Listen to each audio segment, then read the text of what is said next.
आशा करते हैं कि आप लोग अच्छे होंगे और आप लोगों की रेलवे आरआरबी ग्रुप डी परीक्षा की तैयारी बेहतर चल रही होगी। तो आज की इस क्लास में मैं आप लोगों के सामने reasoning, general science, GK GS, current affairs के टॉप मोस्ट इंपॉर्टेंट क्वेश्चंस को यहाँ पर डिस्कस करने वाले हैं। ये वो क्वेश्चंस हैं जो कि आपके रेलवे ग्रुप डी के एग्ज़ाम में बार बार पूछे जाते हैं। तो क्लास को पूरा देखेगा। जो भी नए बच्चे हैं, जो भी बच्चे इस चैनल के साथ में नहीं जुड़े हैं, तो चैनल को जरूर सब्सक्राइब करें। अगर आप लोगों को इसकी पीडीएफ चाहिए तो आप हमारा टेलीग्राम जो चैनल है उसे जरूर ज्वाइन करें। लिंक आपको वीडियो के डिस्क्रिप्शन में मिल जाएगा। जो भी क्लासेस आप लोगों की चल रही हैं, सारी क्लासेस की जो पीडीएफ रहती हैं, सारी पीडीएफ आपको टेलीग्राम पर मिल जाएंगी। तो पहला प्रश्न देखेगा। पहला प्रश्न हमारा, यदि एप्पल को ELPPA के रूप में लिखा जाए तो ट्रेन को कैसे लिखा जाएगा? चलिए सॉल्व करते हैं प्रश्न को हम। अब जैसे कि एप्पल APPLE, ठीक है। ए वाला जो अल्फ़ाबेट है वो कहाँ पर है? सबसे लास्ट में। तो ट्रेन टी जो है इसको सबसे लास्ट में हम कर लेते हैं, करेक्ट है। तो इसमें आपको दिख रहा होगा टी इसमें है लास्ट में, इसमें भी टी नहीं है। पूरा सॉल्व करने की ज़रूरत ही नहीं है। अगर आप पूरा सॉल्व करोगे ना तो टाइम बहुत लग जाएगा। ट्रिक पहचान लीजिए कि पहले क्या आया है, बाद में क्या आया है। अब जैसे कि पी है, पी यानी इसको जो है उल्टा कर दिया गया, सभी अल्फ़ाबेट को उल्टा कर दिया गया है। ए लास्ट में है, पी दूसरे नंबर पे है लास्ट के, और पी तीसरे नंबर पे लास्ट में, एल उसके बाद, फिर ई उसके बाद, यानी इसको उल्टा कर दिया गया है। अब देखिए टी इसमें भी नहीं है, इसमें भी टी नहीं है, तो राइट आंसर क्या हो जाएगा? ऑप्शन नंबर ए। सिंपल सा प्रश्न है, ट्रिक लगाइए और आंसर को तुरंत आप निकाल सकते हैं। उसी प्रकार से अगला प्रश्न देखेगा। यदि READ को TGCE के रूप में लिखा जाए तो बुक को कैसे लिखा जाएगा? तो सबसे पहले आप ट्रिक को लगाइए। इसमें कौन सी ट्रिक लगेगी?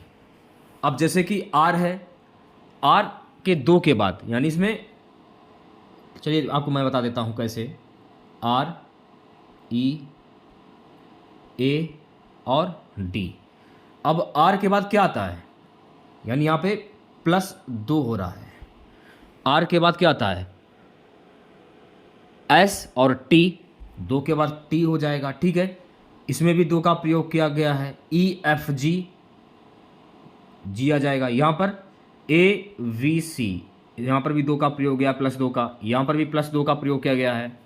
DCE, तो +2 का प्रयोग किया गया। उसी प्रकार से जैसे कि इसमें दिया है T, G, C और E, तो सबसे पहले आप इसमें +2 का प्रयोग करिए। TUV, UV, TUV, मैं खुद रॉन्ग लिख रहा हूँ, बुक होगा, तो बुक यहाँ पर +2 करिए आप पहले, ठीक है। BCD, D आ जाएगा भाई। यहाँ पर भी 2 का प्रयोग करिए। OPQ, Q, इसके बाद भी फिर 2, फिर Q, फिर KLM, यानी कि DQQM।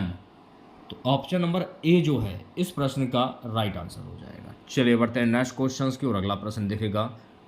आप प्रश्न को पढ़िए। प्रश्न को पढ़ने के बाद आपको यह पता करना है कि इसमें किस ट्रिक का प्रयोग हो रहा है। अगला प्रश्न क्या? अगर COLD, कोल्ड को DPME लिखा जाता है तो WARM को कैसे लिखा जाएगा? ये आपसे पूछा जा रहा है। अब मेरी बात को ध्यानपूर्वक सुनिएगा। सबसे पहले आप इसमें यह पता करिए कि इसमें किस ट्रिक का प्रयोग हो रहा है। चलिए कोल्ड को लिख लेते हैं, COLD, कोल्ड को DPME, तो C के बाद क्या आता है? C के बाद D, यानी इसमें +1 का प्रयोग हो रहा है, D हो जाएगा। O के बाद OP, इसमें भी +1 का प्रयोग हो रहा है, तो यहाँ P हो जाएगा। LM, इसमें भी +1 का प्रयोग हो रहा है, M हो जाएगा।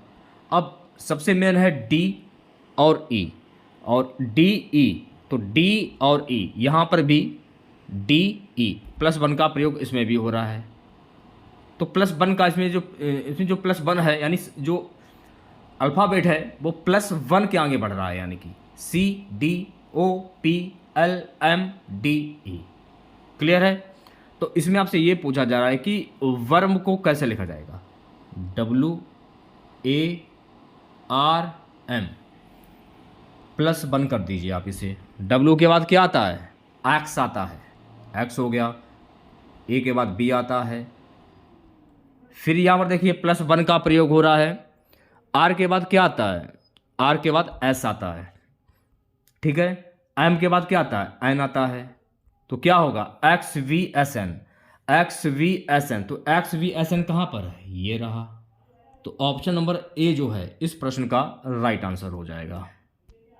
चलिए बढ़ते हैं नेक्स्ट क्वेश्चंस की ओर। अगला प्रश्न देखेगा सभी बच्चे। अगला प्रश्न है, आपसे ये पूछा जा रहा है, यदि A बराबर V और V बराबर C और C बराबर D हो तो A किसके बराबर होगा, ये आपसे पूछा जा रहा है। तो A जो है ना B के बराबर भी होता है, C के बराबर भी होता है और D के बराबर भी होता है। तो उपरोक्त सभी, तो ऑप्शन नंबर डी जो है इस प्रश्न का सही आंसर हो जाएगा, क्योंकि ABCD आ रहा है। A किसके बराबर होता है, B के भी होता है, C के भी होता है और D के भी होता है। नेक्स्ट क्वेश्चन देखेगा। अब जैसे कि आपसे ये पूछा जा रहा है कि यदि 5 + 3 8 हो गए और 8 + 2 हो गया 10 हो गए, तो 6 + 4 कितना होगा। तो 6 और +4 को आप जोड़ दीजिए, 7 8 9 10।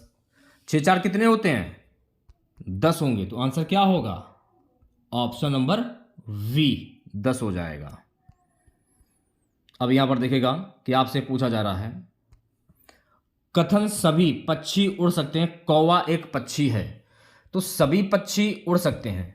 अब इसमें निष्कर्ष में क्या दिया जा रहा है कि सभी पक्षी काले होते हैं। सभी पक्षी काले तो होते नहीं है, ये तो गलत हो जाएगा। और आपसे पूछ क्या रहा है कि कौवा उड़ सकता है। जी हाँ, कौवा तो उड़ सकता है। तो मेरे हिसाब से तो वी वाला जो ऑप्शन है आपका ये सही होना चाहिए मेरे हिसाब, क्योंकि कौवा उड़ सकता है लेकिन सभी पक्षी काले नहीं होते हैं। हर पक्षी का जो रंग है वो अलग अलग होता है। तो बी ऑप्शन जो है कौवा उड़ सकता है, ये सही हो जाएगा। अगला प्रश्न क्या है, ध्यान पूर्वक देखेगा वीडियो को बीच से छोड़कर कोई बच्चा नहीं जाएगा। कथन क्या है, सभी फूल पौधे हैं, कुछ पौधे कांटेदार होते हैं। अब यहां पर निष्कर्ष में क्या बोल रहा है कि सभी फूल कांटेदार होते हैं। भाई सभी फूल कांटेदार कैसे हो सकते हैं, कुछ फूल ही कांटेदार हो सकते हैं, ये सही लग रहा है कुछ कुछ हमें। तो मेरे हिसाब से बी ऑप्शन सही होना चाहिए। अब देखिए बी ऑप्शन से जो बिल्कुल सही हो जाएगा। अगला प्रश्न देखेगा, 8वां क्या है। 8वां प्रश्न है, कथन है तेज गति से वाहन चलाना दुर्घटना का मुख्य कारण है। सभी दुर्घटनाएं तेज गति के कारण होती हैं। सभी दुर्घटनाएं जो तेज गति के कारण होती हैं। गति पर नियंत्रण दुर्घटनाएं कम कर सकता है। दोनों ही सही हैं, क्योंकि सभी दुर्घटनाएं जो हैं, ज़्यादातर दुर्घटनाएं जो होती हैं, सभी दुर्घटनाएं मैं नहीं कह सकता हूं कि तेज गति के कारण होती हैं। सभी दुर्घटनाएं तेज गति के कारण होती हैं। तो इसमें गति पर नियंत्रण दुर्घटनाएं कम कर सकता है, ये सही लग रहा है कुछ कुछ हमें। तो बी ऑप्शन करेक्ट हो जाएगा। अगला प्रश्न देखेगा, जीके का प्रश्न है कि महात्मा उपाधि महात्मा गांधी को किसने दी थी। इंपॉर्टेंट प्रश्न है, 5 स्टार लगा लीजिए। बाल गंगाधर तिलक, रविंद्रनाथ टैगोर, सुभाष चंद्र बोस या जवाहरलाल नेहरू। सो गाइस, महात्मा गांधी को महात्मा की उपाधि रविंद्रनाथ टैगोर के द्वारा दी गई थी। किसके द्वारा दी गई थी, रविंद्रनाथ टैगोर के द्वारा। तो ऑप्शन नंबर वी जो है ये बिल्कुल सही हो जाएगा। 10वां प्रश्न क्या है, नेपोलियन ऑफ इंडिया किसे कहा जाता है। चंद्रगुप्त मौर्य, समुद्रगुप्त, अशोक या विक्रमादित्य। नेपोलियन ऑफ इंडिया कहा जाता है मेरे प्यारे बच्चों समुद्रगुप्त को। तो ऑप्शन नंबर वी जो है गाइस इस प्रश्न का राइट आंसर हो जाएगा। नेक्स्ट क्वेश्चन देखिएगा। देखिए अगर आप लोगों को वाकई में आज की ये क्लास अच्छी लग रही हो, मर्जी आपकी है, लाइक कीजिए या ना लाइक कीजिए, वो मर्जी आपकी है। तो मैं तो आपको यही बोलूँगा, प्लीज़ क्लास को लाइक कर दीजिए और हमारी मेहनत को सफल करें। लौह पुरुष के नाम से कौन प्रसिद्ध है। सुभाष चंद्र बोस, सरदार वल्लभ भाई पटेल, चंद्रशेखर आजाद, भगत सिंह। देखिए लौह पुरुष के नाम से सरदार वल्लभ भाई पटेल प्रसिद्ध हैं। तो बी ऑप्शन जो है इस प्रश्न का राइट आंसर हो जाएगा। इसमें आपको हर टॉपिक के प्रश्न मिलेंगे। भारतीय संविधान के निर्माता किसे कहा जाता है। महात्मा गांधी, डॉक्टर भीमराव अंबेडकर, राजेंद्र प्रसाद, जवाहरलाल नेहरू। तो भारतीय संविधान के निर्माता के रूप में डॉक्टर भीमराव अंबेडकर को कहा जाता है। तो डॉक्टर भीमराव अंबेडकर इस प्रश्न का सही आंसर हो जाएगा। सो गाइस अगला प्रश्न देखिएगा, शेर ए पंजाब की उपाधि किस नेता को दी गई थी। भगत सिंह, लाला लाजपत राय, गुरु गोविंद सिंह, महाराजा रणजीत सिंह। शेर ए पंजाब की उपाधि लाला लाजपत राय को दी गई थी। तो राइट आंसर की अगर मैं बात करूं तो प्यारे बच्चों इस प्रश्न का राइट आंसर जाएगा ऑप्शन नंबर वी के साथ में। अगला प्रश्न है कि मिसाइल मैन ऑफ इंडिया के नाम से कौन प्रसिद्ध है? Vikram Sarabhai, doctor APJ Abdul Kalam, Homi Bhabha, Satish Dhawan. Missile man of India के नाम से डॉक्टर एपीजे अब्दुल कलाम प्रसिद्ध हैं। तो सही आंसर की अगर मैं बात करूं तो इस प्रश्न का जो राइट आंसर जाएगा ऑप्शन नंबर वी के साथ में। अगला प्रश्न देखोगा, सुभाष चंद्र बोस ने भारतीय स्वतंत्रता संग्राम में किस संगठन की स्थापना की थी? आजाद हिंद फौज, इंडियन नेशनल आर्मी, भारतीय समाजवादी संघ, Indian independence league. Subhash Chandra Bose ने भारतीय स्वतंत्रता संग्राम में आजाद हिंद फौज की स्थापना की थी। तो आजाद हिंद फौज इस प्रश्न का बिल्कुल सही आंसर हो जाएगा। नेक्स्ट क्वेश्चन देखिएगा सभी बच्चे, भारतीय क्रिकेट के भगवान किसे कहा जाता है? विराट कोहली, कपिल देव, सचिन तेंदुलकर, महेंद्र सिंह धोनी। क्रिकेट का भगवान सचिन को कहा जाता है, Sachin Tendulkar. Option number C जो है इस प्रश्न का राइट आंसर हो जाएगा। सो गाइस 17वां प्रश्न देखिएगा, शांति का मसीहा किसे कहा जाता है? Mahatma Gandhi, Nelson Mandela, Mother Teresa, Gautam Buddha. शांति का मसीहा किसे कहा जाता है? सो गाइस शांति का मसीहा महात्मा गांधी को कहा जाता है, महात्मा गांधी। तो ऑप्शन नंबर ए जो है इस प्रश्न का सही आंसर हो जाएगा। चलिए बढ़ते हैं नेक्स्ट क्वेश्चन की और अगला प्रश्न देखेगा, भारतीय अंतरिक्ष कार्यक्रम के जनक कौन है? विक्रम साराभाई, होमी भाभा, एपीजे अब्दुल कलाम, राकेश शर्मा। भारतीय अंतरिक्ष कार्यक्रम के जनक हैं मेरे प्यारे बच्चों विक्रम साराभाई। तो राइट आंसर की अगर मैं बात करूं इस प्रश्न का राइट आंसर जाएगा ऑप्शन नंबर ए के साथ में। 19वां प्रश्न है, भारत के पहले राष्ट्रपति कौन थे? जवाहरलाल नेहरू, डॉक्टर भीमराव अम्बेडकर, डॉक्टर राजेंद्र प्रसाद, सरदार वल्लभ भाई पटेल। भारत के पहले राष्ट्रपति कौन थे? तो भारत के पहले राष्ट्रपति थे मेरे प्यारे बच्चों डॉक्टर राजेंद्र प्रसाद। तो राइट आंसर की अगर मैं बात करूं तो राइट आंसर जाएगा ऑप्शन नंबर सी के साथ में। चलिए बढ़ते हैं नेक्स्ट क्वेश्चंस की ओर। अगला प्रश्न देखेगा, भारतीय जनसंख्या के जनक किसे कहा जाता है? Doctor Ram Manohar Lohia, doctor KC Zechariah, doctor R A Fisher, doctor PC Mahalanobis. भारतीय जनसंख्या के जनक डॉक्टर पीसी महालनोबिस को कहा जाता है। तो इस प्रश्न का जो राइट आंसर जाएगा मेरे प्यारे बच्चों ऑप्शन नंबर डी के साथ में। अगला प्रश्न देखिएगा सभी बच्चे प्यारे बच्चों, अगला प्रश्न है, स्वतंत्रता संग्राम की माता के रूप में कौन प्रसिद्ध है? रानी लक्ष्मीबाई, सरोजिनी नायडू, एनी बेसेंट, कमला नेहरू। स्वतंत्रता संग्राम की माता के रूप में सरोजिनी नायडू प्रसिद्ध है। तो सरोजिनी नायडू इस प्रश्न का राइट आंसर हो जाएगा। प्यारे बच्चों अगला प्रश्न देखेगा, अगला प्रश्न हमारा है, भारतीय वायुसेना के जनक किसे कहा जाता है? Air marshal Arjun Singh, JRD Tata, Subhash Chandra Bose, Vikram Sarabhai. भारतीय वायुसेना के जनक एयर मार्शल अर्जुन सिंह को कहा जाता है। तो ऑप्शन नंबर ए जो है गाइस इस प्रश्न का राइट आंसर हो जाएगा। 23वां प्रश्न देखेगा सभी बच्चे। 23वां प्रश्न क्या है कि भारत का बिस्मार्क किसे कहा जाता है? सरदार वल्लभ भाई पटेल, जवाहरलाल नेहरू, चंद्रगुप्त मौर्य, महात्मा गांधी। सो गाइस भारत का बिस्मार्क जो है ना सरदार वल्लभ भाई पटेल को कहा जाता है। तो इस प्रश्न का जो राइट आंसर जाएगा ऑप्शन नंबर ए के साथ में। चलिए बढ़ते हैं नेक्स्ट क्वेश्चंस की ओर। अगला प्रश्न देखेगा, भारतीय परमाणु कार्यक्रम के जनक कौन है? होमी जे बाबा, विक्रम साराभाई, अब्दुल कलाम, सतीश धवन। भारतीय परमाणु कार्यक्रम के जनक है होमी जे बाबा। तो ऑप्शन नंबर ए जो है गाइस इस प्रश्न का राइट आंसर हो जाएगा। चलिए बढ़ते हैं नेक्स्ट क्वेश्चंस की ओर। अगला प्रश्न देखेगा, देखिए इसकी जो PDF है आप हमारे टेलीग्राम चैनल के माध्यम से प्राप्त कर सकते हैं। लिंक आपको वीडियो के डिस्क्रिप्शन में मिल जाएगा, जल्दी से ज्वाइन कर लीजिए आप लोग। अगला प्रश्न है, भारत में हरित क्रांति के जनक कौन है? MS Swaminathan, doctor Verghese Kurien, PC Mahalanobis, CV Raman. Bharat में हरित क्रांति के जनक MS स्वामीनाथन। तो MS स्वामीनाथन इस प्रश्न का राइट आंसर हो जाएगा। सो गाइस अगला प्रश्न देखेगा, भारत छोड़ो आंदोलन का नारा किसने दिया? महात्मा गांधी, बाल गंगाधर तिलक, सुभाष चंद्र बोस, जवाहरलाल नेहरू। तो भारत छोड़ो आंदोलन का नारा दिया था महात्मा गांधी ने। तो महात्मा गांधी इस प्रश्न का राइट आंसर हो जाएगा। सो गाइस अगला प्रश्न देखोगा, जय जवान जय किसान का नारा किसने दिया था? महात्मा गांधी, लाल बहादुर शास्त्री, इंदिरा गांधी, जवाहरलाल नेहरू। जय जवान जय किसान का नारा लाल बहादुर शास्त्री के द्वारा दिया गया था। तो लाल बहादुर शास्त्री इस प्रश्न का सही आंसर हो जाएगा। अगला प्रश्न देखेगा सभी बच्चे, सुभाष चंद्र बोस का जो प्रसिद्ध नारा था वो क्या था? करो या मरो, तुम मुझे खून दो मैं तुम्हें आजादी दूंगा, स्वतंत्रता मेरा जन्मसिद्ध अधिकार है, जय हिंद। सुभाष चंद्र बोस का प्रसिद्ध नारा था तुम मुझे खून दो मैं तुम्हें आजादी दूंगा। तो ऑप्शन नंबर वी जो है गाइस इस प्रश्न का राइट आंसर हो जाएगा। 29वां प्रश्न देखेगा, नाइटिंगेल ऑफ इंडिया किसे कहा जाता है? Indira Gandhi, Sarojini Naidu, Rani Laxmibai, Annie Besant.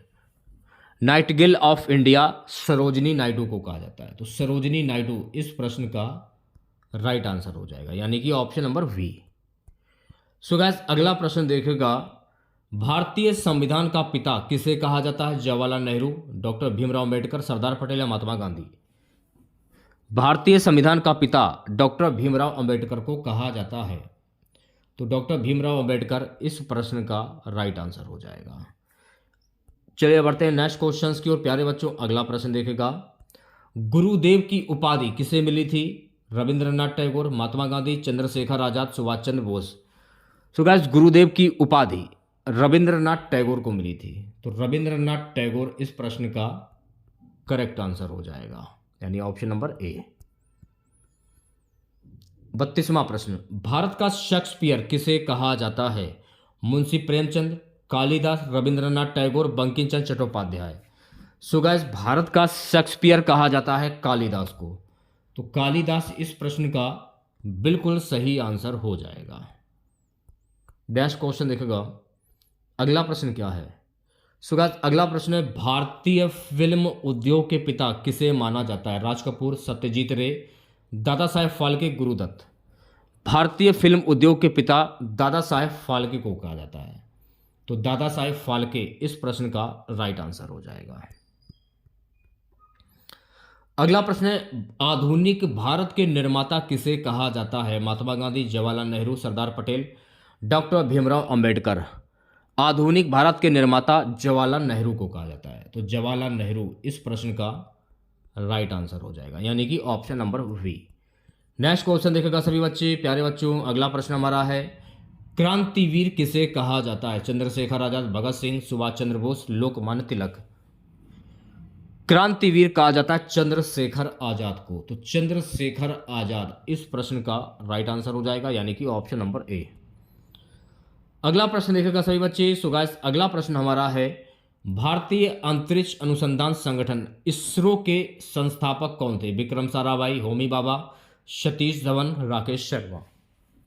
भारतीय अंतरिक्ष अनुसंधान संगठन इसरो के संस्थापक थे विक्रम साराभाई। तो इस प्रश्न का जो राइट आंसर जाएगा मेरे प्यारे बच्चों ऑप्शन नंबर ए के साथ में। अगले प्रश्न की मैं बात करूंगा। अगला प्रश्न हमारा है, भारतीय सशस्त्र बलों के सर्वोच्च सेनापति कौन होते हैं? प्रधानमंत्री, राष्ट्रपति, रक्षा मंत्री, सेना प्रमुख। भारतीय सशस्त्र बलों के सर्वोच्च सेनापति होते हैं मेरे प्यारे बच्चों राष्ट्रपति। तो इस प्रश्न का जो राइट आंसर जाएगा ऑप्शन नंबर वी के साथ में। 38वां प्रश्न है हमारा, महात्मा गांधी को कितनी बार नोबेल शांति पुरस्कार के लिए नामांकित किया गया था? 1 बार, 3 बार, 5 बार या 7 बार? तो महात्मा गांधी को कुल 5 बार नोबेल शांति पुरस्कार के लिए नामांकित किया गया था।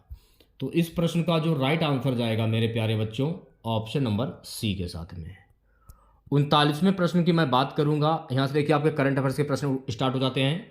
जुलाई 2024 में भारत सरकार द्वारा लागू की गई नई शिक्षा नीति के तहत किस क्षेत्र में प्रमुख सुधार किए गए? स्वास्थ्य सेवा, कृषि, शिक्षा या वाणिज्य?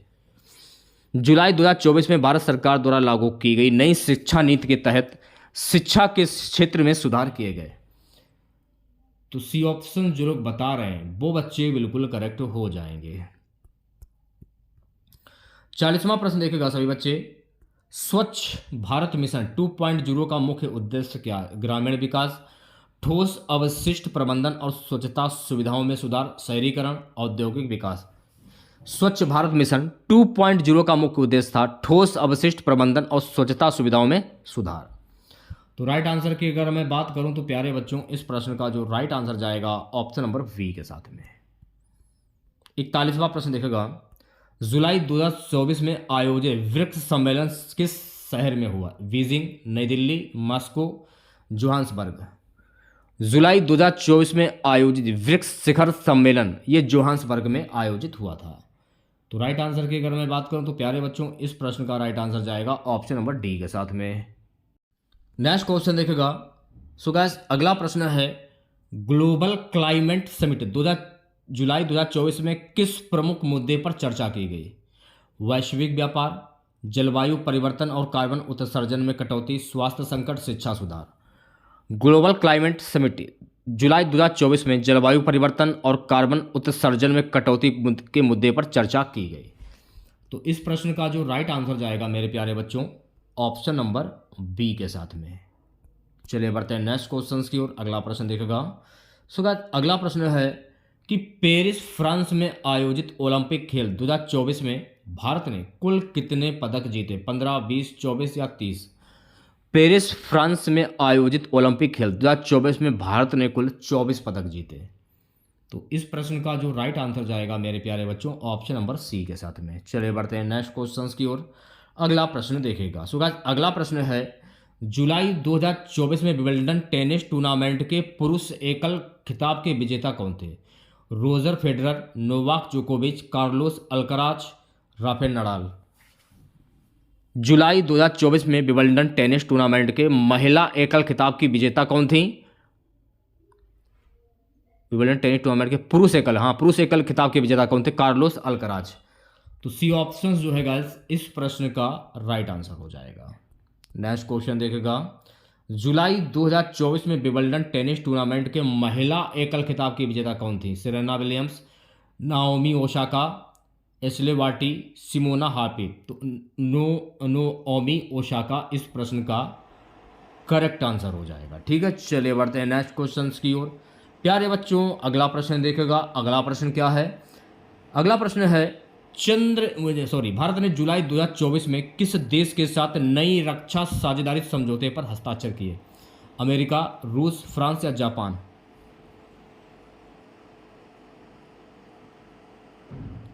क्वेश्चन जो है छूट गया है, पहले उसको पूरा करें, इसके बाद इसको देखेंगे। ये वाला जो प्रश्न था, ये वाला चंद्रयान 3 वाला, ये तो हो गया था।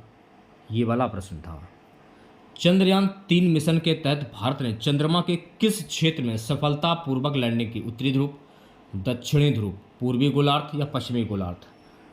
चंद्रयान 3 मिशन में भारत ने चंद्रमा के दक्षिणी ध्रुव पर सफलतापूर्वक लैंडिंग की। तो इस प्रश्न का जो राइट आंसर जाएगा मेरे प्यारे बच्चों, इस प्रश्न का राइट आंसर जाएगा ऑप्शन नंबर वी के साथ में। चलिए बढ़ते हैं नेक्स्ट क्वेश्चन की ओर। अगला प्रश्न देखेगा। जुलाई 2024 में भारत के प्रमुख शहरों में 5G सेवाओं का विस्तार किसके द्वारा किया गया? भारतीय अंतरिक्ष अनुसंधान संगठन, भारतीय दूरसंचार नियामक प्राधिकरण, प्रमुख दूरसंचार ऑपरेटरों, सूचना और प्रसारण मंत्रालय। प्रमुख दूरसंचार ऑपरेटरों। तो ऑप्शन नंबर सी जो है गाइस, इस प्रश्न का राइट आंसर हो जाएगा। 48वें प्रश्न की हम बात करेंगे। जुलाई 2024 में किस भारतीय वैज्ञानिक को विज्ञान के क्षेत्र में उनके योगदान के लिए अंतर्राष्ट्रीय पुरस्कार से सम्मानित किया गया? डॉक्टर के सिवन, डॉक्टर रघुनाथ माशेलकर, डॉक्टर तस्लीम आरफा, डॉक्टर सौम्या स्वामीनाथन। तो इस प्रश्न का जो राइट आंसर जाएगा डॉक्टर के सिवन। ऑप्शन नंबर ए है इस प्रश्न का सही आंसर हो जाएगा। अगला प्रश्न देखेगा सभी बच्चे, प्यारे बच्चों। अगला प्रश्न हमारा है कि भारत ने जुलाई 2024 में किस देश के साथ नई रक्षा साझेदारी समझौते पर हस्ताक्षर किए? अमेरिका, रूस, फ्रांस या जापान? भारत ने जुलाई 2024 में फ्रांस के साथ नई रक्षा साझेदारी समझौते पर हस्ताक्षर किए हैं। तो इस प्रश्न का जो राइट आंसर जाएगा फ्रांस के साथ में। ठीक है, अगला प्रश्न देखेगा।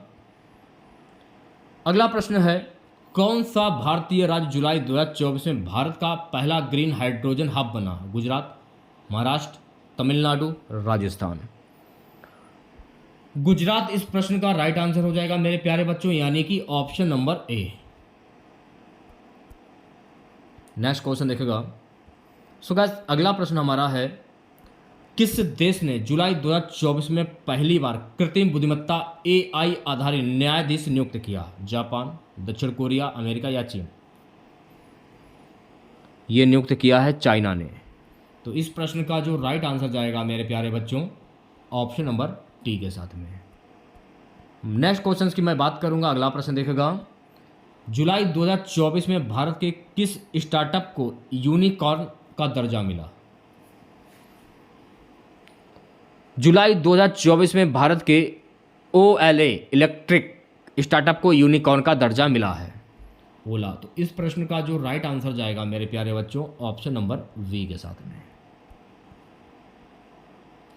अगला प्रश्न, हाल ही में भारत ने जुलाई 2024 में किस देश के साथ मिशन गगनयान के लिए सहयोग समझौता किया? अमेरिका, रूस, फ्रांस या जर्मनी?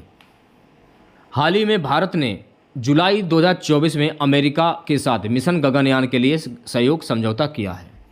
तो इस प्रश्न का जो राइट आंसर जाएगा मेरे प्यारे बच्चों, ऑप्शन नंबर ए के साथ में। चलिए बढ़ते हैं नेक्स्ट क्वेश्चन की और। अगला प्रश्न देखेगा, किस भारतीय क्रिकेटर ने जुलाई 2024 में अंतर्राष्ट्रीय क्रिकेट से संन्यास की घोषणा की? रोहित शर्मा, विराट कोहली, रविचंद्रन अश्विन, शिखर धवन? शिखर धवन ने जुलाई 2024 में अंतर्राष्ट्रीय क्रिकेट से संन्यास की घोषणा की। तो ऑप्शन नंबर डी जो है गाइस, इस प्रश्न का राइट आंसर हो जाएगा। चलिए बढ़ते हैं नेक्स्ट क्वेश्चन की ओर। अगला प्रश्न देखेगा सभी बच्चे, जुलाई 2024 में भारत के किस शहर में ड्रोन टेक्नोलॉजी सेंटर की स्थापना की गई? बेंगलुरु, हैदराबाद, पुणे, दिल्ली? जुलाई 2024 में भारत के हैदराबाद शहर में ड्रोन टेक्नोलॉजी सेंटर की स्थापना की गई। तो इस प्रश्न का जो राइट आंसर जाएगा मेरे प्यारे बच्चों, ऑप्शन नंबर बी के साथ में। नेक्स्ट क्वेश्चन देखेगा, किस भारतीय बैंक ने जुलाई 2024 में अपना डिजिटल करेंसी प्लेटफॉर्म लॉन्च किया? भारतीय state bank, SBI, HDFC bank, axis bank, ICICI bank? भारतीय स्टेट बैंक SBI ने अपना पहला डिजिटल करेंसी प्लेटफॉर्म लॉन्च किया है। तो ऑप्शन नंबर ए जो है गाइस, SBI, इस प्रश्न का सही आंसर हो जाएगा। अगला प्रश्न देखिएगा, जुलाई 2024 में भारतीय अंतरिक्ष अनुसंधान संगठन इसरो ने किस उपग्रह को सफलतापूर्वक लॉन्च किया? GS8020। तो ऑप्शन नंबर वी जो है गाइस, इस प्रश्न का राइट आंसर हो जाएगा। चलिए बढ़ते हैं नेक्स्ट क्वेश्चन की ओर प्यारे बच्चों। अगला प्रश्न देखेगा, अगला प्रश्न है, हाल ही में जुलाई 2024 में भारत ने ओलंपिक में सबसे ज़्यादा पदक किस खेल में जीते? कुश्ती, बैडमिंटन, एथलेटिक्स या शूटिंग? हाल ही में जुलाई 2024 में भारत ने ओलंपिक में सबसे ज़्यादा जो पदक है ना, शूटिंग में जीते हैं। तो इस प्रश्न का जो राइट आंसर जाएगा मेरे प्यारे बच्चों, ऑप्शन नंबर डी के साथ में। चलिए बढ़ते हैं नेक्स्ट क्वेश्चन की ओर। अगला प्रश्न देखेगा, 5 जगत वर्गीकरण प्रणाली 5 किंगडम क्लासिफिकेशन किस वैज्ञानिक ने दी थी? तो किस वैज्ञानिक ने दी थी? सो गाइस ये दी थी रॉबर्ट विटेकर ने, रॉबर्ट विटेकर। तो ऑप्शन नंबर वी जो है गाइस, इस प्रश्न का राइट आंसर हो जाएगा। अगला प्रश्न देखिएगा सभी बच्चे। सो गाइस अगला प्रश्न हमारा, जीवों के द्विनाम पद्धति की खोज किसने की थी? Robert Hooke, Louis Pasteur, Carl von Linnaeus, Gregor Mendel? तो जीवों के द्विनाम पद्धति की खोज कार्ल वान लिनेयस ने दी थी। तो गाइस इस प्रश्न का जो राइट आंसर जाएगा, ऑप्शन नंबर सी के साथ में। 61वां क्वेश्चन देखेगा सभी बच्चे। 61वां क्वेश्चन क्या है? जीवों को वर्गीकृत करने की वर्तमान वैज्ञानिक प्रणाली कितने प्रमुख वर्गों में विभाजित की गई है? 3, 4, 5 या फिर 7? जीवों को वर्गीकृत करने की वर्तमान वैज्ञानिक प्रणाली कुल 7 वर्गों में विभाजित की गई है। तो गाइज इस प्रश्न का जो राइट आंसर जाएगा, ऑप्शन नंबर डी के साथ में। नेक्स्ट क्वेश्चन देखिएगा सभी बच्चे, निम्नलिखित में से कौन सा जीव एक प्रोकैरियोटिक जीव है? अमीबा, बैक्टीरिया, पैरामीशियम, मछली? बैक्टीरिया इस प्रश्न का राइट आंसर हो जाएगा, यानी कि ऑप्शन नंबर बी। करेक्ट हो जाएगा। चलिए बढ़ते हैं नेक्स्ट क्वेश्चंस की ओर प्यारे बच्चों। अगला प्रश्न देखेगा। सो गाइस अगला प्रश्न है कि वायरस को किसके आधार पर जीव और निर्जीव के बीच की कड़ी माना जाता है। वायरस को वे जीवित कोशिका के बाहर निर्जीव और अंदर सक्रिय होते हैं, इनको इनकी कड़ी माना जाता है। तो ऑप्शन नंबर सी जो है गाइस इस प्रश्न का राइट आंसर हो जाएगा। चलिए बढ़ते हैं नेक्स्ट क्वेश्चन की ओर प्यारे बच्चों। अगला प्रश्न देखेगा। अगला प्रश्न है कि फंजाई का प्रमुख लक्षण क्या है। फंजाई का प्रमुख लक्षण है मेरे प्यारे बच्चों, वे डिकम्पोजर अपघटक होते हैं। तो राइट आंसर की अगर मैं बात करूं तो प्यारे बच्चों इस प्रश्न का राइट आंसर जाएगा ऑप्शन नंबर सी के साथ है। चलिए बढ़ते हैं नेक्स्ट क्वेश्चन की ओर। अगला प्रश्न देखेगा। निम्नलिखित में से कौन सा पौधा एक जिनोस्पर्म है। आम, नारियल, पीपल, साइकेड। कौन सा पौधा एक जिनोस्पर्म है। साइकेड पौधा जो है ना ये एक जिनोस्पर्म है। तो इस प्रश्न का जो राइट आंसर जाएगा मेरे प्यारे बच्चों ऑप्शन नंबर डी के साथ में। 66वां प्रश्न है कौन से जीव में क्लोरोफिल पाया जाता है लेकिन यह पौधा नहीं है। कवक, शैवाल, बैक्टीरिया या वायरस।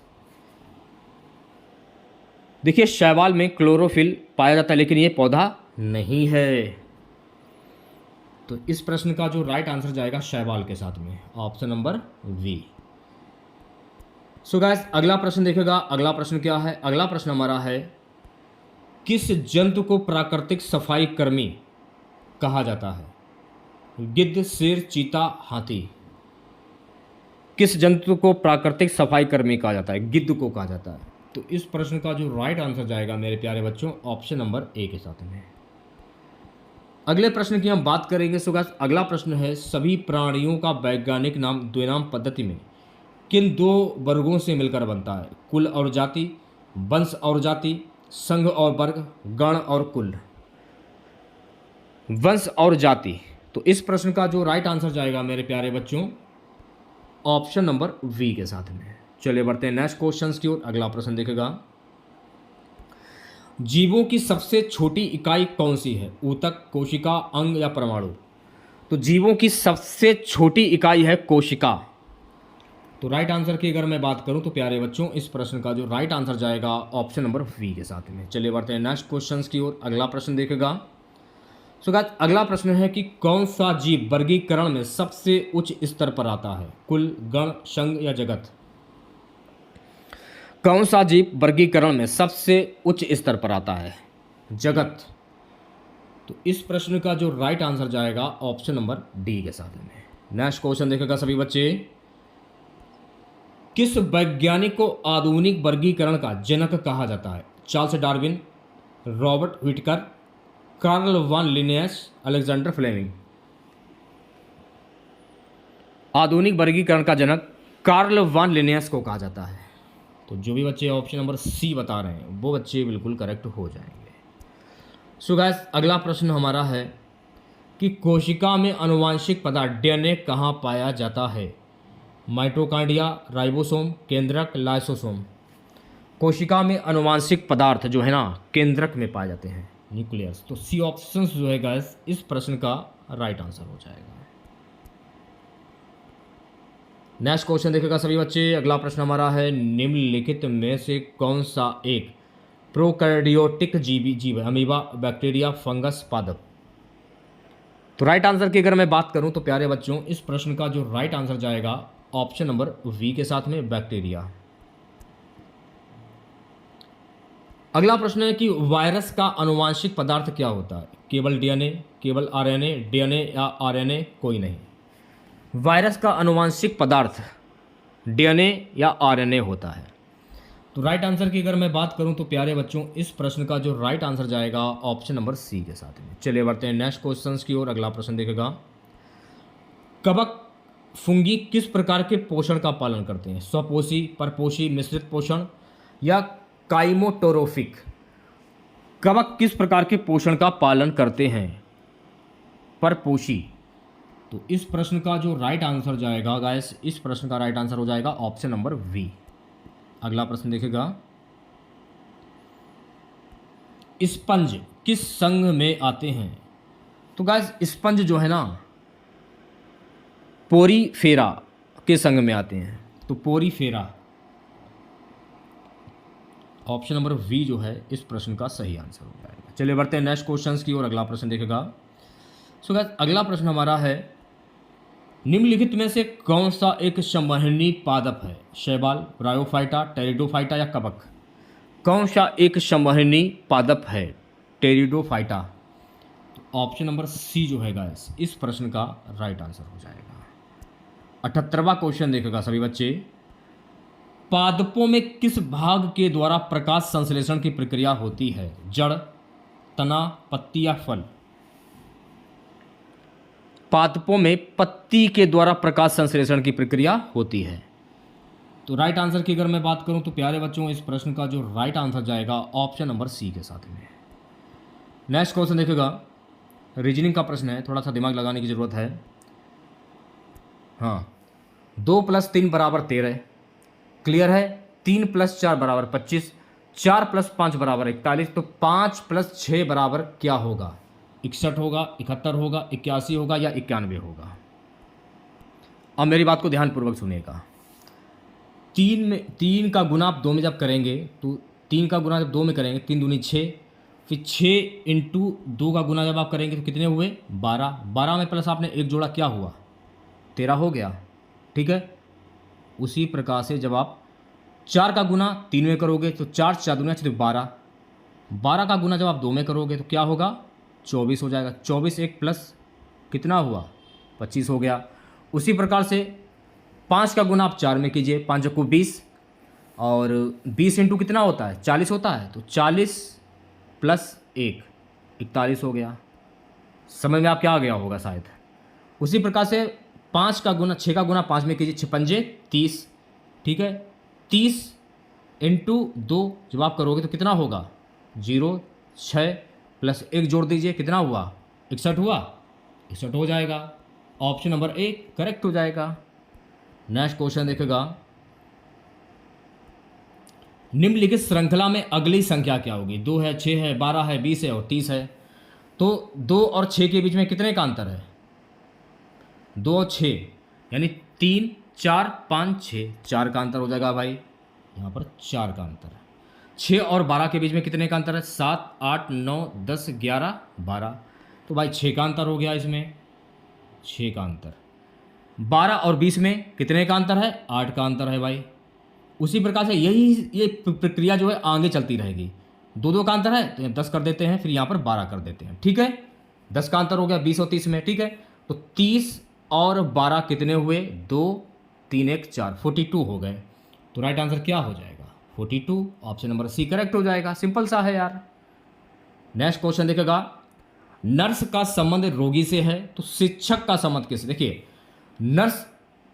नर्स का संबंध रोगी से हो गया, क्योंकि नर्स जो है वो रोगी की देखभाल करती है। और शिक्षक का क्या काम होता है? पुस्तक, छात्र, विद्यालय या कक्षा? तो शिक्षक का कार्य होता है मेरे प्यारे बच्चों छात्र को पढ़ाने के लिए, तो शिक्षक का संबंध छात्र से हो जाएगा। तो इस प्रश्न का जो राइट आंसर जाएगा ऑप्शन नंबर वी के साथ में। नेक्स्ट क्वेश्चन देखेगा, अगला प्रश्न क्या है? 3 6 9 12, तो 3 3 दूनी 6, 3 है 6 है, 3 और 6 में कितने का अंतर है? 4 5 6, 3 का अंतर हो गया भाई, ठीक है, 3 का अंतर हो गया। 6 और 9 में कितने का अंतर है? 7 8 9, यहाँ पर भी 3 का अंतर हो गया। 9 12 में 10 11 12, 10 11 12, यहाँ पर भी 3 का अंतर हो गया। तो 12 और 3 कितने हुए? 3 2 5 और 1 15, तो राइट आंसर क्या हो जाएगा? 15 हो जाएगा। सिंपल सा है यार, आसानी से कर सकते हो आप लोग। अब यहाँ पर आपसे क्या पूछ रहा है? निम्नलिखित में से विषम शब्द चुने।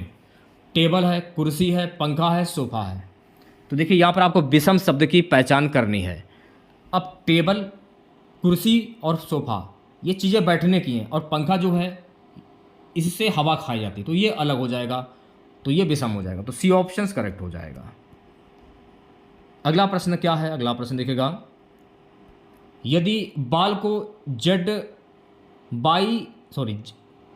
को BALL बाई जेडो लिखा जाता है, तो डॉल को कैसे लिखा जाएगा? ये आपसे पूछा जा रहा है। DLLYZO। तो डॉल को कैसे लिखा जाएगा? इसमें देखिए बाल में तो इसमें YZO है। ये क्वेश्चंस में थोड़ा डाउट हमको लग रहा है, फिर भी करने की कोशिश करते हैं। अब देखिए ये वाला जो क्वेश्चन है मैंने इसलिए ले लिया बताने के लिए, क्योंकि ये प्रश्न जो है रेलवे ग्रुप डी के पिछले एग्जाम में पूछा गया था, लेकिन ये प्रश्न पूर्ण रूप से है गलत। अगर आप करना चाहें तो कर सकते हो, अगर आपका दिमाग काम करे तो आंसर कमेंट बॉक्स में दे दीजिएगा, ठीक है। हमारे हिसाब से प्रश्न गलत है। अगला प्रश्न क्या है? अगला प्रश्न है बी दिया जा रहा है, डी दिया जा रहा है, एफ दिया जा रहा है, एच दिया जा रहा है। यहाँ पर कौन सा अल्फ़ाबेट आएगा ये आपसे पूछा जा रहा है। बी के बाद क्या आता है? 2, डी आ गया, और डी के 2 के बाद क्या आता है, यानी कि +2 का हो रहा है इसमें अंतर, ठीक है। तो एच जब +2 करोगे, जैसे कि बी दिया है, डी दिया है, एफ दिया है और एच दिया है, तो यहाँ पर +2 का अंतर जब आप करोगे तो यहाँ पर देखिए डी आ जाएगा, फिर +2 का अंतर फिर किया आपने, एफ आ हो गया, फिर एच हो गया। तो यानी +2 का अंतर इसमें साफ साफ दिख रहा है कि हो रहा है। तो HIJ, ठीक है, HIJ। तो जे कहाँ पर है? ये रहा। 2 का अंतर जब करोगे तो जे बनेगा एच के बाद, ठीक है। तो राइट आंसर आपका जाएगा ऑप्शन नंबर बी के साथ में। नेक्स्ट क्वेश्चन देखेगा। अगला प्रश्न है मेरे प्यारे बच्चों, भारत छोड़ो आंदोलन किस वर्ष में शुरू हुआ था? 1940, 1942, 1944, 1946। भारत छोड़ो आंदोलन किस वर्ष में शुरू हुआ था? सो गाइस भारत छोड़ो आंदोलन जो है ना, वर्ष 1942 में शुरू हुआ था। तो इस प्रश्न का जो राइट आंसर जाएगा ऑप्शन नंबर वी के साथ में। चलिए बढ़ते हैं नेक्स्ट क्वेश्चन की ओर। अगला प्रश्न देखेगा, सतलुज नदी किस नदी की सहायक नदी है? गंगा, यमुना, सिंधु, गोदावरी। देखिए सतलुज नदी जो है ना, ये सिंधु नदी की सहायक नदी है, सिंधु नदी। तो ऑप्शन नंबर सी जो है इस प्रश्न का सही आंसर हो जाएगा। अगला प्रश्न देखेगा, भारतीय संविधान का कौन सा अनुच्छेद मौलिक अधिकारों से संबंधित है? अनुच्छेद 12 से 35, अनुच्छेद 36 से 51, अनुच्छेद 52 से 78, अनुच्छेद 79 से 122। भारतीय संविधान का कौन सा अनुच्छेद मौलिक अधिकारों से संबंधित है? अनुच्छेद 12 से 35। तो इस प्रश्न का जो राइट आंसर जाएगा मेरे प्यारे बच्चों ऑप्शन नंबर ए के साथ में, ठीक है। चलिए बढ़ते हैं नेक्स्ट क्वेश्चन की ओर। अगला प्रश्न देखेगा, ब्लूटूथ तकनीक का उपयोग किस लिए किया जाता है? दूरसंचार, wireless data transfer, internet browsing, संगीत सुनना। ब्लूटूथ तकनीक का उपयोग वायरलेस डेटा ट्रांसफर के लिए किया जाता है। तो इस प्रश्न का जो राइट आंसर जाएगा मेरे प्यारे बच्चों ऑप्शन नंबर वी के साथ में। अगला प्रश्न क्या है कि रणजी ट्रॉफी किस खेल से संबंधित है? हॉकी, फुटबॉल, क्रिकेट या बैडमिंटन। देखिए रणजी ट्रॉफी का संबंध क्रिकेट से होगा, तो क्रिकेट इस प्रश्न का राइट आंसर हो जाएगा, यानी कि ऑप्शन नंबर सी। चलिए बढ़ते हैं नेक्स्ट क्वेश्चन की ओर। अगला प्रश्न देखेगा। अगला प्रश्न है कि 2024 ओलंपिक खेल ये कहाँ पर आयोजित किए गए थे? टोक्यो, पेरिस, लॉस एंजलिस या ब्रिस्बेन। 2024 ओलंपिक खेल जो है ना, ये पेरिस में आयोजित किए गए थे। तो बी ऑप्शन जो है गाइस इस प्रश्न का राइट आंसर हो जाएगा। नेक्स्ट क्वेश्चन देखेगा सभी बच्चे, भारत छोड़ो आंदोलन। भारत छोड़ो आंदोलन किस वर्ष में शुरू हुआ था? 1940, 1942, 1944, 1946। देखिए भारत छोड़ो आंदोलन जो है ना, ये वर्ष 1942 में शुरू हुआ था। तो राइट आंसर की अगर मैं बात करूं तो प्यारे बच्चों इस प्रश्न का राइट आंसर जाएगा ऑप्शन नंबर वी के साथ में। 93 प्रश्न है, सतलुज नदी किस नदी की सहायक नदी है? गंगा, यमुना, सिंधु या गोदावरी। सतलुज नदी जो है ना, ये सिंधु नदी की सहायक नदी है। तो सिंधु नदी इस प्रश्न का करेक्ट आंसर हो जाएगा, यानी कि ऑप्शन नंबर सी। चलिए बढ़ते हैं नेक्स्ट क्वेश्चन की ओर। अगला प्रश्न देखेगा। सो गाइस अगला प्रश्न है, भारतीय संविधान का कौन सा अनुच्छेद मौलिक अधिकारों से संबंधित? अनुच्छेद 12 से 35, अनुच्छेद 36 से 51, अनुच्छेद 52 से 78, अनुच्छेद 79 से 122। भारतीय संविधान का अनुच्छेद 12 से 35 जो मौलिक अधिकारों से संबंधित है। तो इस प्रश्न का जो राइट आंसर जाएगा ऑप्शन नंबर ए के साथ में। चलिए बढ़ते हैं नेक्स्ट क्वेश्चन की ओर। प्यारे बच्चों अगला प्रश्न देखेगा। ये वाला तो प्रश्न हो गया है, ब्लूटूथ तकनीक का उपयोग किस लिए किया जाता है? तो ब्लूटूथ तकनीक का उपयोग वायरलेस डेटा ट्रांसफ़र करने के लिए किया जाता है। पढ़ लीजिए एक बार और, गलती से रिपीट हो गया है, एक बार और पढ़ लीजिए ताकि ये क्वेश्चन आपका मजबूत हो जाए। ये वाला भी हो गया, रणजी ट्रॉफी किस खेल से संबंधित है? क्रिकेट संबंधित, ये भी हो गया है। यहाँ से शुरू करते हैं। मोहम्मद गजनी ने भारत पर कितनी बार आक्रमण किया था? 15 बार, 17 बार, 18 बार, 20 बार। तो मोहम्मद गजनी ने भारत पर आक्रमण 17 बार किया था। तो बी ऑप्शन जो है इस प्रश्न का राइट आंसर हो जाएगा। देखिए 3 प्रश्न जो थे वो रिपीट हो गए हैं, उसको पढ़ लीजिएगा आप लोग, ताकि आप लोगों के और भी मजबूत हो जाए प्रश्न जीके के। भारत में बहने वाली सबसे चौड़ी नदी कौन सी है? गंगा, यमुना, ब्रह्मपुत्र या गोदावरी? तो भारत में बहने वाली जो नदी है वो है ब्रह्मपुत्र नदी। तो ऑप्शन नंबर सी जो है गाइस इस प्रश्न का सही आंसर हो जाएगा। आज की क्लास का लास्ट क्वेश्चन रहेगा, भारत रत्न पुरस्कार प्राप्त करने वाले प्रथम भारतीय महिला कौन है? Sarojini Naidu, Indira Gandhi, mother Teresa, Lata Mangeshkar? Answer आपका जाएगा इंदिरा गांधी के साथ में। तो ऑप्शन नंबर वी जो है गाइस इस प्रश्न का राइट आंसर हो जाएगा। तो आज की ये क्लास आप लोगों को कैसी लगी, अपनी राय कमेंट बॉक्स में ज़रूर दें आप लोग। तो अगर आप लोगों को आज की क्लास अच्छी लगी हो तो एक ही बात कहना चाहूँगा यार, वीडियो को लाइक कीजिए, आपका मन करे तो कर दीजिए, अगर मन ना करे वो आपकी मर्ज़ी है। तो मैं तो यही कहूँगा, लाइक कर दीजिए, मेरी मेहनत को सफल करिए। शेयर नहीं किया तो शेयर कीजिए, अगर आप चैनल पर नए हैं और आप लोगों ने चैनल को सब्सक्राइब नहीं किया है तो प्लीज़ चैनल को जरूर सब्सक्राइब करें और नोटिफिकेशन बेल ऑन करना ना भूलें। देखिए इसकी पीडीएफ आप हमारे टेलीग्राम चैनल के माध्यम से प्राप्त कर सकते हैं, लिंक आपको वीडियो के डिस्क्रिप्शन में मिल जाएगा, जल्दी से जाइए और ज्वाइन कर लीजिए आप लोग। तो मिलते हैं नेक्स्ट वीडियो के साथ। जय हिंद, जय भारत।